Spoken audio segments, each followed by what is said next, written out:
Yeah, we don't want any I know interruptions. what'll happen if I don't. There. Roy is actually a hero to many of us because twice in the recent history of the Disney studio, he has come forward and said things are not going right and we have to correct it, particularly in the animation area. This was in 1984 and just recently in 2005. Every And 20 years. every 20 years he Yeah. makes a change. But he's really turned things around twice in very important ways, and now with John Lasseter, with the studio, this is all part of Roy's doing. And also, during the late 80s and 90s, he was head of the animation program at the studio, and that was, of course, the second renaissance of Disney animation. And it was under Roy's guidance that films like The Lion King and Aladdin and all of those other new classics were made. So he's quite an important person in the history of Disney animation.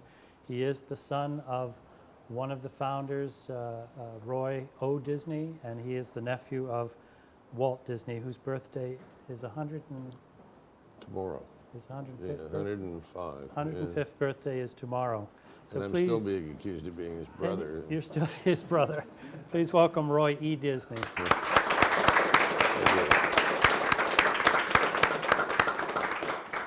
Thank you for being here. Nice to be here.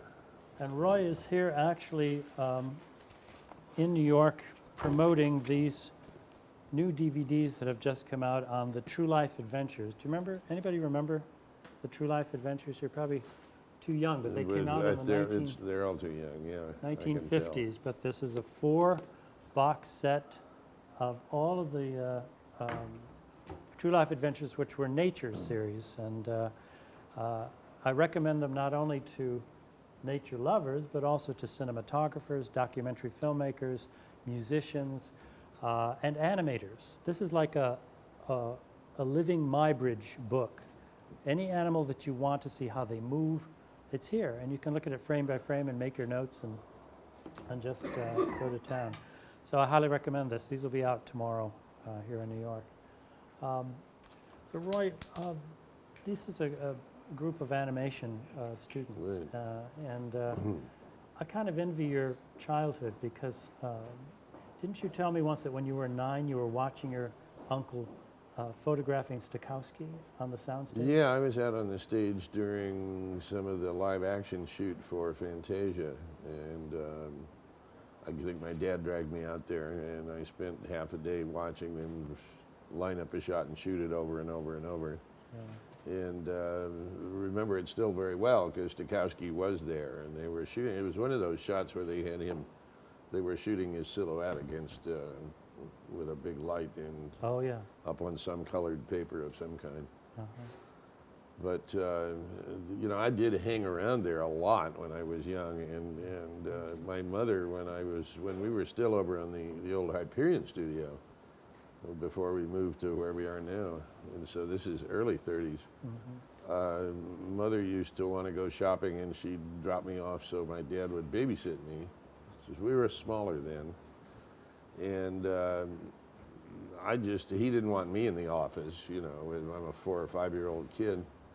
So he'd shove me out in the hallway, and I'd just go see whoever was there, and some of the guys would say, "Come on in and look what I'm drawing."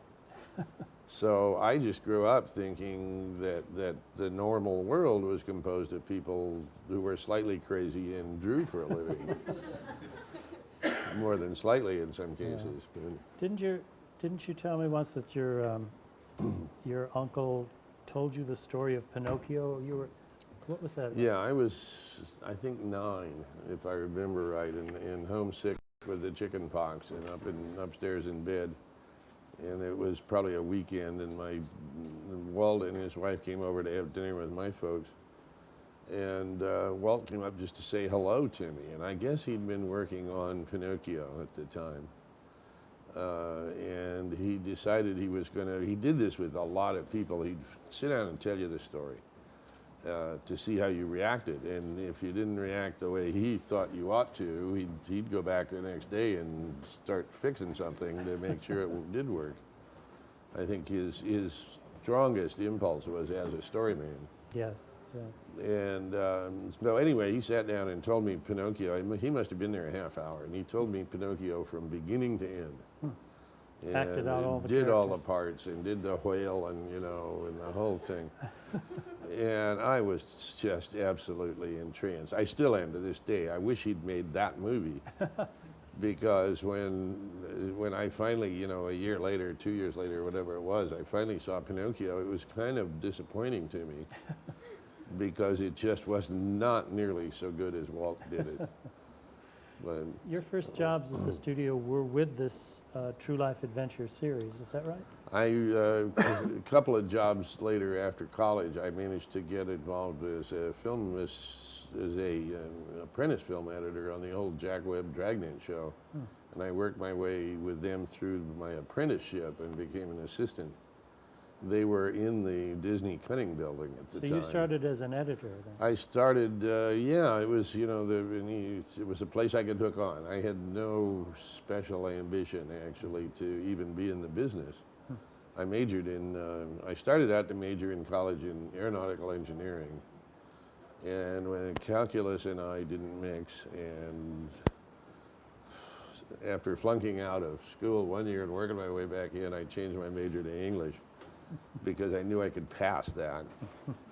But I didn't have, I didn't know what I wanted to do when I grew up. I still don't. You also shot some of these. Yeah, films, didn't you? yeah. So anyway, I got hooked into the Disney editing department, and they needed an assistant on 2 of these films that were really groundbreaking films. One was they were just finishing The Living Desert, which was an Academy Award winner in 1950, I guess about 53 or so. And just starting on The Vanishing Prairie, which won the Academy Award the next year for feature documentaries.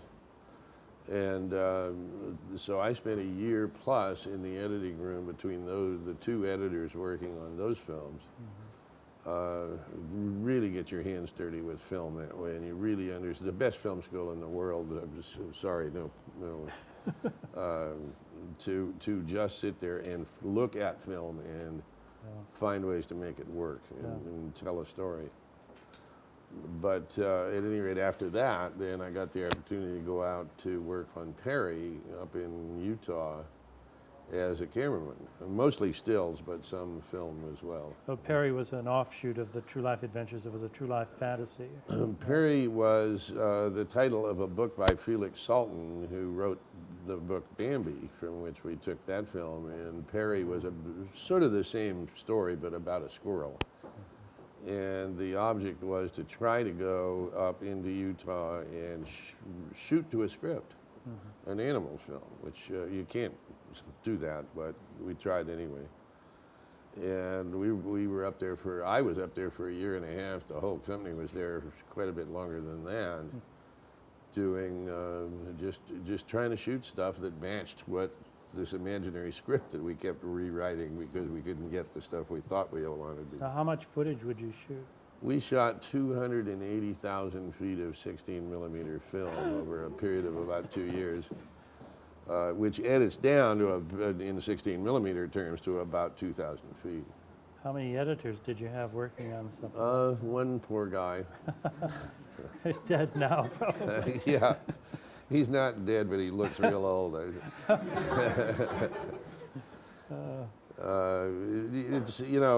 It was easier, in fact, for the editor on that particular show because we knew what the kind of sequences we were looking for. Yeah. So you knew when you looked at dailies, you kind of knew, well, that scene doesn't work, so you could eliminate it. Yeah. Well, the True Life Adventures themselves were really groundbreaking for their time. I mean, this is before Nova, before, Before Jacques Cousteau, Attenborough. We really, I think, kind of laid the groundwork for all of those people that have come along since, the Discovery Channel and How did it begin? Steve Irwin and everything Steve else. Irwin. How did the series begin? How did they? Walt ran across, and it was right at the end of World War II, so 46 or 7, I think, a couple named Malott, Al and Elma Malott, who had been up shooting fur seals on the Pribilof Islands in Alaska. where they the fur seals come to breed and mate, and they have kids and do the rest of a good deal of their life cycle. And they had shot, apparently, I never saw it in the raw state, but it was many thousands of feet of film of seals, just, you know, close-ups, long shots. Apparently it was well done, but it didn't mean much. Yeah.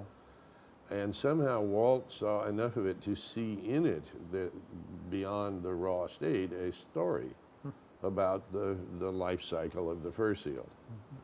So he put an editor on it and said, see what you can come up with.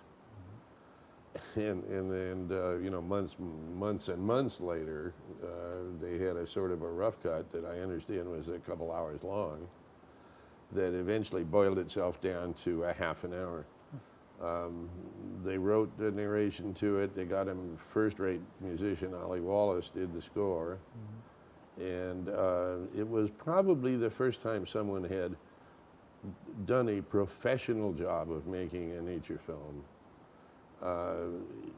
Instead of what they usually were, guys with a roll of 16mm film under their arm going from town to town to town to the local Kiwanis Club or something and running it on a screen and standing by the side with a microphone doing the narration. And there'd be maybe some, you know, half-ass cooked up music that went with it that was running on a turntable, but not in sync or anything like that. And this was, I think, is the first time this was ever done. I think the other sort of basic notion behind it was it's got to be entertainment as opposed to education.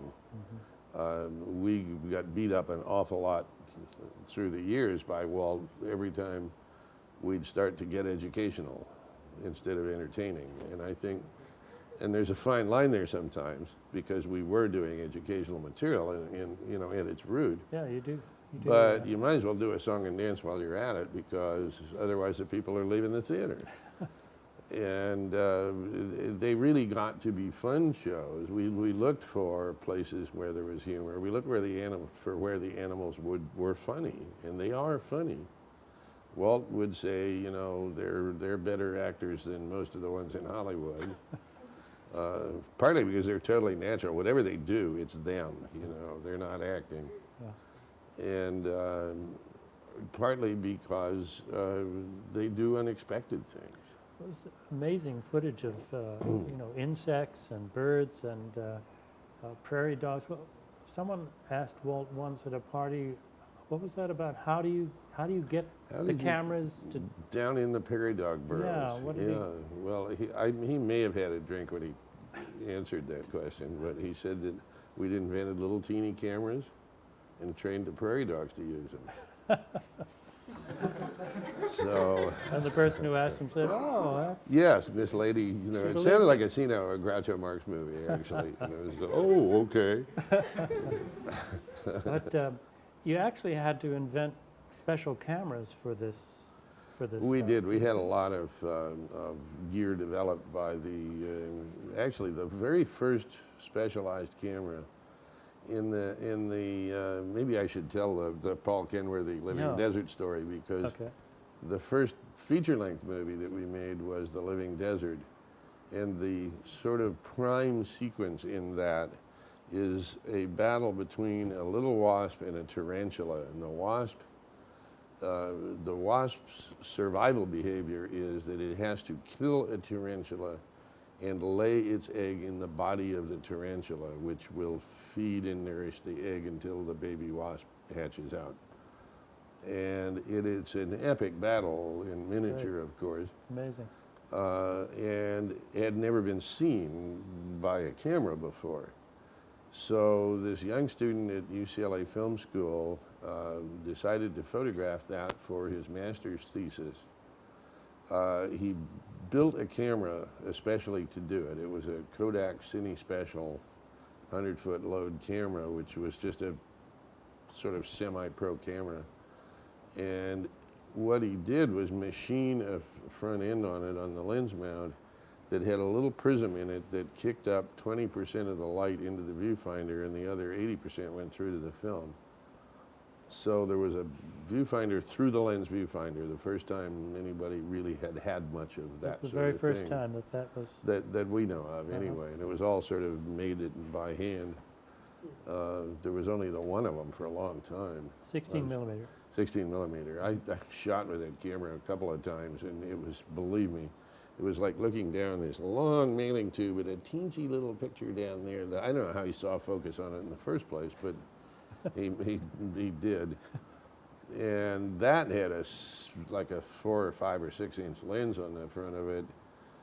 And he was shooting on a little tabletop set, probably not a lot bigger than that table, with under the lights. And not much light, and that film was very slow, and so the depth of focus he was working with in that situation was probably about a half an inch at the most. But he could follow focus, you know, and he got amazingly good at it. So anyway, he shot this whole sequence and put it together, and it got to be kind of talked about outside of UCLA. Walt heard about it. We were making the True Lives at that time. We'd only made shorts up till then. So somehow he got hold of it, and he bought it from Paul to serve as the first sequence in this new film. And so Paul could not then give it to UCLA as his master's thesis, and he never has got his master's at UCLA. He's been a filmmaker ever since. So. Well, that ended In happily. fact, you're going to meet him, I guess, on Thursday. Roy and I are going to be in Los Angeles at the Egyptian Theater talking about this series, and Paul Kentworthy, the man who did shoot that sequence with the tarantula, is going to be there as well, so I have lots to ask him. Now, there's a sequence in 16 millimeter that is CinemaScope in this as well. How did that happen? That's very unusual. That was purchased footage, actually, as it happened. It was the early volcanic eruptions on Kilauea on the Big Island in Hawaii, and in the 50s, early 50s, I guess. And some guy had gone out with a camera in a helicopter and shot some really amazing stuff with an anamorphic lens on a 16 millimeter camera. And as I say, we purchased that from him. It just barely qualified to blow up to 35. It was not the world's best lens, but it works out. It's a lava volcano eruption. there's all this nobody had ever seen that sort of thing on film before either at that time, and it was a film called Secrets of Life, which was sort of a hodgepodge of little seen interesting nature facts. You know, it was sort of like the appendix in the back of the book, kind of. I wanted to open this up to the students to ask questions, but before we do that, how do you feel about what's going on at the studio today? Oh, well, I'm very pleased with the general trend of what's going on. I think our friend Mr. Eisner is gone, and I have been told by a lot of people that it's an enormous relief to the creative community there. And there was way too many people being second-guessed and over-controlled, and it's bad for creative people to have to worry that somebody's going to come along and, you know, change everything on a whim. And a lot of times it was on a whim, and a lot of times not for the better. The artists have come back to the studio. The marketing people are pushed a little bit to the side. Is that yeah, and we are run less, I think, by the marketing people now. There's still that problem will always exist. If they want to, if you make something successful, they want more. So they say, why don't you make another one of those? Lion King was the worst thing that ever happened to us that way, in a certain way, just because they thought we should be able to do that once a year. And God, we all said, what happened? You know, we're all looking at each other going, how did that happen? You know, it was a struggle to make that movie. There's still places in it I wince at, you know, and you go, God, if I could have fixed it, it would have been a lot better. And yet the public just, they saw right through all of that or around it or something. I don't know quite what it was, but you know, made $350 million or whatever it was. Well, Lasseter's already starting to make his presence felt. Yesterday in the Times, there was an article about the return of shorts to Disney. They're going to put theatrical shorts onto the features. When you go there, and the shorts will be whatever the media is that needs to be made. It can be 2D or CGI or a combination.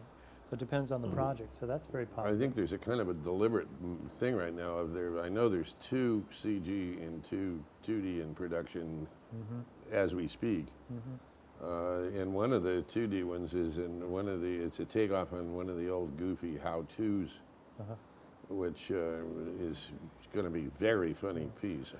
And John Lasseter has just asked that the Robinsons feature be pulled back because he had some questions about it. It was, yeah, the Robinsons was another one of those. We were in a cycle before John arrived of making movies to fit release schedules and making movies because we had to make movies instead of making movies that we wanted to make, that people felt passionate about. And that's a real difficult situation to be in. And John has never, you know, in all those years up at Pixar, has never been in a position where he had to hit some schedule. And, you know, there comes a time when you have to, of course, you know, because the publicity's out there and the theater dates. But early in the process, when you see it's not working, you need the freedom to be able to say, hey, it's not working. We need to fix this. And he's always been able to do that, and that's why Pixar films have come out in a kind of sporadic way. So that's going to happen at Disney now. The films will come out when they're ready to come out? Is that? Yes, and they're going to be films we really want to make, which is... oh, unusual. Yeah. There was a time when we were making movies to make movies, and this is a really counterproductive attitude. And those sequels. And the sequels. I apologize for this. It's not your fault. I've fought that battle all along. You know, I keep saying, you know, the first couple were okay because they were. Thank God they put some effort. They didn't get to Snow White. We were close. We were close. I was going to commit ritual Harry Carey or something. You know, on the, if I had to. No, I wasn't actually. Well, let's open it up to the students here. Yes, Jennifer. As John was saying, some of my favorite Disney films are the more artistically experimental shorts. And I really love Fantasia, especially Fantasia 2000, which I know was one of your Thank you. projects. I was wondering, is there any plans for future Fantasias? Or other great shorts like Destino also is one of my favorites. There's a pot over here simmering by the time we had Fantasia finished, Fantasia 2000 finished, we had kind of realized that within the context of this great big animation department, there were a lot of people with some spare time, you know, 2 weeks, 3 weeks, a month between projects, and that was the people being paid anyway, and that was a pool of talent that we could draw on to do little projects. So the whole, I think probably about the last 3 or 4 sequences on Fantasia 2000 were made for about a quarter the price of the first ones, because we had the whole department working on the first ones. And we began to realize that this is a way you could continue to make Fantasia forever if that was your ambition. That condition doesn't quite exist so strongly as it did then, but at any rate, in the time after we kind of were wound up Fantasia 2000 up until now, there's 5 shorts, I think, already made that were designed to be Fantasia pieces. And I think if we can figure out one great big sequence that we really want to do, we could have another Fantasia 2008 or something. 2010 actually has been sort of the thing we've aimed at. And use Destino and Lorenzo and Little Match Girl and a couple other things that nobody's seen yet. and a couple of things that are like half-made. And you mentioned Destino. Destino was a film, which you may know, that was started in 1946 by his uncle Walt and Salvador Dali. And it was not completed until about 4 years ago. Right? I guess it's 4 years ago You were now, the one 3 years who- ago, yeah. Roy was the one who pushed that forward and got that finished. It's an interesting story because when we were doing the lead-in sequences, live action for Fantasia 2000, one of the sequences I wanted to put up behind the narrator on the screen. The subject was the Disney that never was, stuff that we thought about doing when we had art from but never used. One of them, of course, was the Salvador Dali stuff, which everybody knew about. So I wanted to float some of the Dali art in there behind. It was Bette Midler, I think. And a lawyer called me in the middle of all of this and said, you know, we don't own that stuff. And I said, well, geez, it's been in the studio for 60 years. There's 55 at this point in the vaults. I know, I've seen it. And he said, yeah, but the deal with Dali that was made was if the studio doesn't take possession of the art until the movie is made. And so we don't legally own it at this time, and maybe the Dali Foundation has the right to come and take it all away from us. And there's millions of dollars worth of art in there. And I thought about that for 2 days, and I called him back and I said, does that mean if I made the movie right now that we'd then own it and we could then, you know, profit from the art in some way? And after 30 days and 50 lawyers, the answer was yes. That's what you pay them for. Right? Yeah, well, you got to find the right lawyer. That's the trick, you know. 39 said no, and the 40th one said yes, so he's the one. Right. So we started then on making Destino. But there's a new series of DVDs coming out in which Destino is going to be part of, called the Legend series, isn't that it? Yeah, we're Heritage series. The I think Heritage. series. Is that I it, think it's David?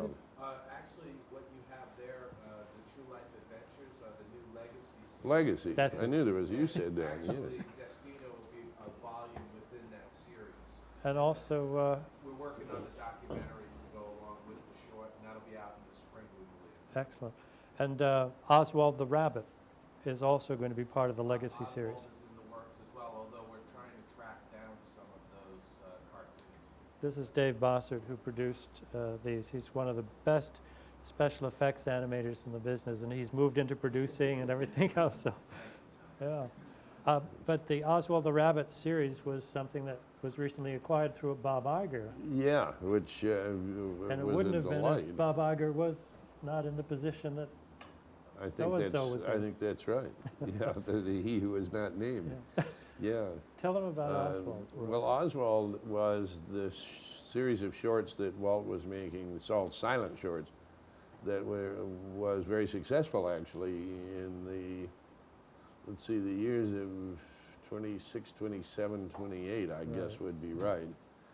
And the shorts were being made for a producer who at some point decided Walt was getting too expensive for him, which Walt had a way of doing.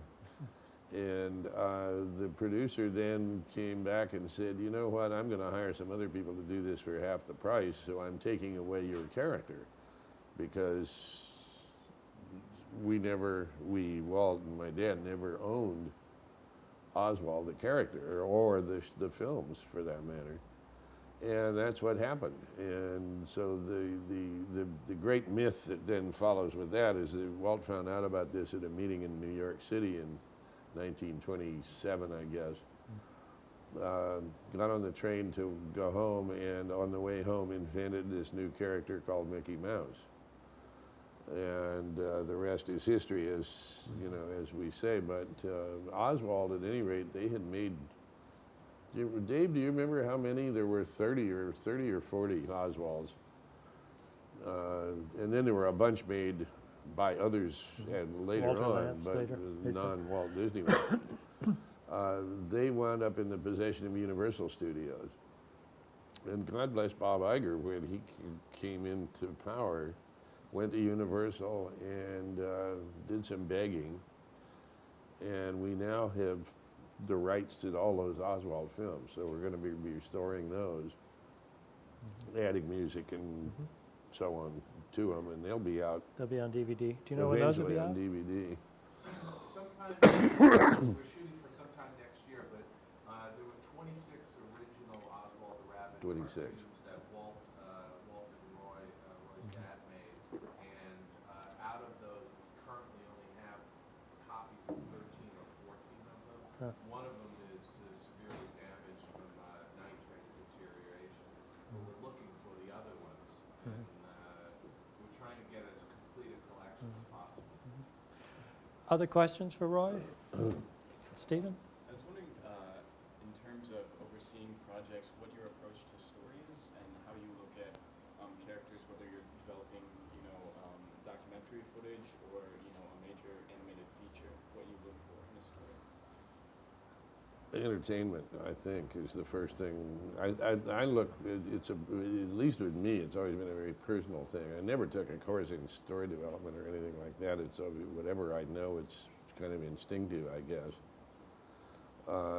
But I think I look for character, and I just look for stuff that interests me. Without making that sound egotistical, I think if it's interesting to me, maybe somebody else will be interested too, if I am good enough to tell them in an interesting way. A lot of times stuff that, I want to make a film about the navigators of the South Pacific, and I'll be damned if I can figure out how I can make you interested in that.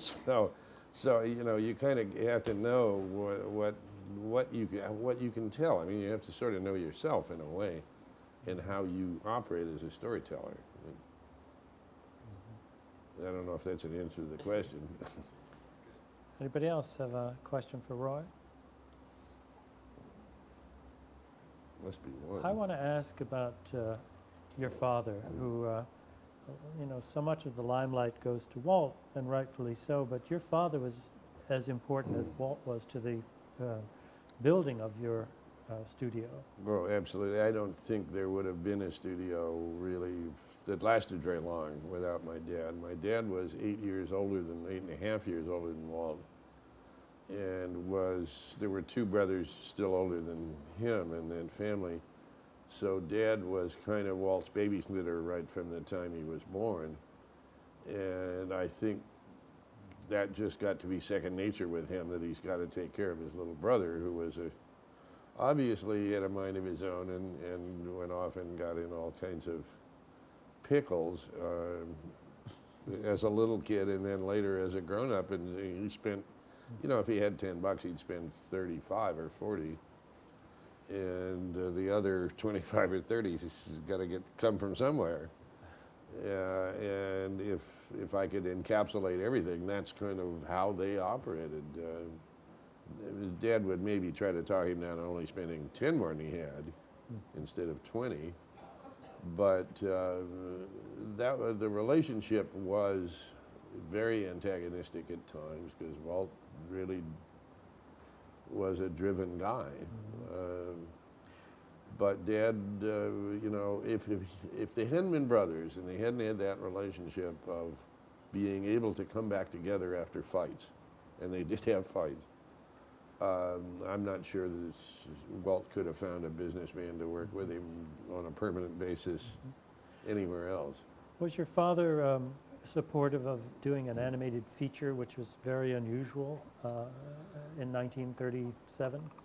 I think he came to believe that it could be done, and a lot of what led up to Snow White was the Silly Symphony series, and a lot of, we're talking about experimental work, very experimental work, of all kinds of atmospheric things, of the developments like the multiplane camera, of working with color, which was relatively quite new, and of animating realistic human forms, which they'd never done up until just before Snow White. So there was a tremendous amount of work leading up to it, it sort of, I think, partly was to make Walt believe you could do it and make the animators believe you could do it. But probably was aimed at my dad a little bit too. Yeah, yeah. But what about Disneyland? Was that an agreeable thing to both brothers, or was it again Walt charging off and then Roy trying to help finance it? In some Well, it was it was always Walt charging off and my dad running to catch up, figuratively speaking. But Dad really, I think, knew that was going to work. It was interesting because most people didn't believe it was going to work. But when you listened to the logic behind it and heard the sales pitches, you just knew it would. You know, you hoped it'd stay open more than 1 year. Questions for Roy? I've heard about, Andrew. is it Frog Princess? Is that correct? Yes, it is. I heard that's being developed as a 2D feature. Yeah. Are there any other feature 2D ideas? They're not 2D that I can tell you about right now. I think that's the one on our plate right now that is definitely got a go-ahead, though. And that's John Musker and Ron Clements working on that. And I've seen some of it, some of their storyboards on it, and it's going to be a lot of fun, Yeah. I think. Great. It's a silly story, of course, but it's silly enough to be fun. So beyond that, I know there's, as I said a while ago, I think there's a couple of 2D shorts that are in work. And I think we're going to begin to attract back a lot of animators that went away because of the 2D is dead thing. That's the wrong gesture to go with it, but God bless John Lasseter, because John absolutely believes that these things can live together and should. Fantasia 2000 was one of the thoughts in there, sort of a secondary, tertiary thing, was it's a little demo reel in a way of all the different styles that can be done. And in its day, I mean, it's 10 years ago we did most of that stuff, more than that for some of them. Yeah. It sort of proved that all those things can live together and nicely. Also, the Imagineering department is being looked at again and refurbished. Is that right? Yeah, John has been over at Imagineering also, which is a more difficult thing to ship to turn around than animation, I think. Because there's an enormous bureaucracy over there and very conflicting motives and very less defined budgets. It's not unlike movies where you say, okay, there's an idea, let's make that movie now. What kind of a budget do you want to put onto it? Should we spend that much or just that much? And rides are a lot the same way, and parks are a lot the same way. You have to sort of decide what it's worth. The philosophy, and I think John thinks down these lines, that you need to make it the best you can make it, and then look at the cost, as opposed to doing it the other way around. Of saying, how good can we make it within this budget? I think that's the way we're going to be looking at life again. Good. It certainly is the way Walt looked at life, and the way I grew up thinking that that's what you're supposed to do, is you're supposed to make the best product you can. I mean, that seems self-evident, but it doesn't always happen. And I think we're going to be doing that again, and it's a big relief to me, because you can't make things that are partway things and expect them to last very long. So in the end, it's going to cost you more to make cheap stuff than it is to make expensive stuff that lasts. Are you involved with the animation department there as you were before? Or? Not as much as I was before. I actually got involved in making a documentary film about sailboat racing that's going to keep me busy for the next 6 months, 8 months. That's one of your, well, it's more than a hobby, isn't it? Well, no, Sailboat. it's a hobby if you ever saw the bills. But, I've been racing sailboats across oceans for quite some time, and this idea came to me. We have a biannual, every other year race from Los Angeles to Honolulu that I've done a number of times, and always wanted to make a film about, and actually have made little documentaries about. And this idea came to us of how about doing, you guys could qualify, how about doing a story about the youngest crew ever to do a Transpac? And so we have put together, we've recruited sailors, young sailors from all over the country. And when they start the race next July, the average age on board is going to be just a little over 21.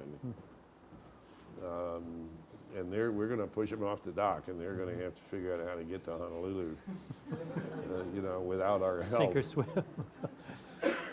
We've got them a boat that's competitive. They could do well if they sail the boat really well. They could do quite well in the race.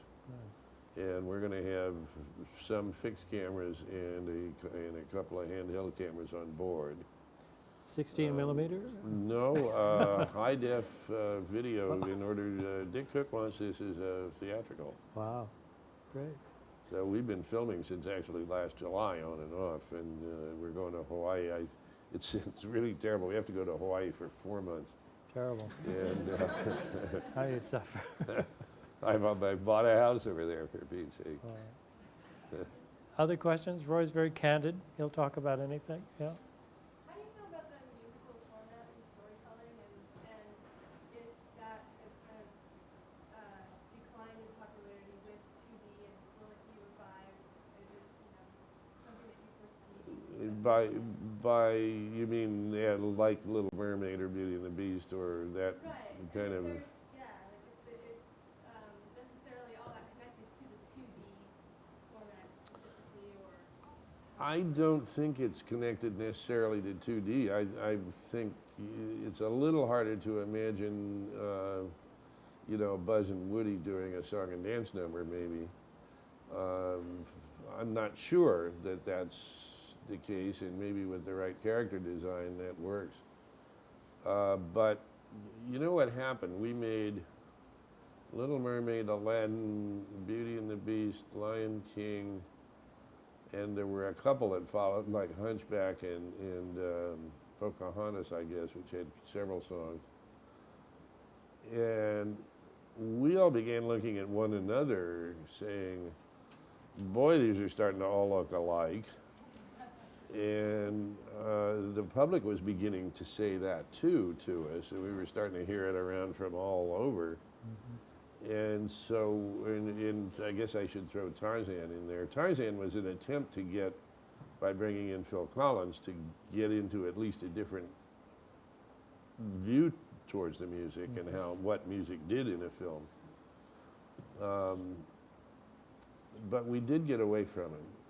And then I think these things feel a little empty with no music, or no songs, I should say. And I think we're sort of beginning to go back into the other cycle. So I think that, the traditional, almost proscenium-like Broadway musical approach, which was Mermaid and those films, it'll come back, I think. But it'll come back hopefully in a little different form with a little less feeling of I'm watching it through a screen as opposed to being in it. It's a non-answer, but music has always been enormously important to these films, and even if it's just score, it has to be more than your typical score. And very often we do musical treatments before the animators ever get their hands on it. So you have mood and you have tempo and all the rest of those things to guide the animation and guide the story. Anybody else? Another question? Ben? Throughout your involvement with the Disney Studios, and it's grown so much, and as it grows, it's impossible for it to maintain a single guiding mentality. For you, what has been something that you've tried to maintain, that you wanted Disney Studios to continue doing or to stay in line? It's really hard to put your finger on what it is. You know, you have a tendency to more tell people what it's not when they do it wrong. But it always comes back with me to people who come up to me every now and then, and this happens more than you can imagine, who say, thank you for what you did for me and my family through the years, you know. So if you kind of keep remembering that and thinking about it, you have a tendency to be able to say, well, this fits that larger mold. The thing Walt always did was to surprise you. And so you need not to make rules. You know, you need to have a sort of a moral compass, I think. And you need to be able to not do Jeffrey Katzenberg's fart per reel jokes. I mean, it's funny, but it's, not forever. And you need to try to think in terms of not necessarily contemporary in terms of your humor or in terms of your subject matter, that when you do something that's really contemporary based, it may be good right then, and 5 years from now it might look kind of dumb, or just not be understood. And that really kind of tends to make you work harder. But I hate to make rules, I want to make really good entertainment. I want to entertain myself. I want to love what I do, and I still do. We have time maybe for one more question from the audience. Anybody? Shy group. Yes. I have a question. Tomorrow is would have been your uncle's 105th birthday. What's a strong memory that you have of Walt Disney? Everybody has their own opinions of what he might have been like, but you knew him. Yeah. Is that a shudder? Yeah, it's amazing, 105 years, and Can you imagine? And he was just a kid when I knew him, because I was quite just a kid. There were two Walts in my own memory of him, and the one was Uncle Walt when I was a little kid, the one that came over and told me Pinocchio, and the one that he loved kids, so he just felt like entertaining every kid he ran across.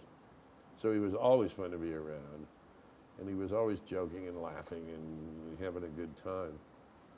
And then later on, of course, I worked for him in the last few years of his life, which were admittedly tough, because I think that cancer that did kill him was really affected the last several years of his life. And he was working harder and harder in those years as well with the park, and then we'd bought the land in Florida and making a Sunday night show and making movies, and was he busy. So I got to make a few of the Sunday night shows for him, and I won't say he was tougher on me than anybody else, but he was certainly not easier on me than anybody else. He was a tough boss, but it was always, in my view, it was always fair, because if you looked at things he criticized or wanted you to fix or change, he was right, and you can't argue with right. He'd say, well, that's not the way I meant it to be. And he'd say, he said to me one time, he said, do you want to work on this show or not? It was like a snake striking, What did you say? I said, yes, Walt, yeah, I want to work on this show. And so he said, well, let's do it this way. And he had an idea for this particular case for how to change what I'd been working on. and it made the show, well, it changed it from terrible to good. Did you have to go reshoot stuff? And No, it was just recutting it and rewriting narration for it and adopting a new. We changed it from something that was semi-serious into a complete spoof. would he praise what you did? Because I hear he didn't usually praise. For me, once, and there was that show. What did he say? He laughed. No, I didn't get, hey, that was good, or anything like that. I just got, he laughed at the jokes. That's enough. Hey, that's what you want everybody to do, you know. Yeah. Well, well, thank you, Roy. This has really Oh, been it's a wonderful pleasure. to have you here, and thank you very much for coming.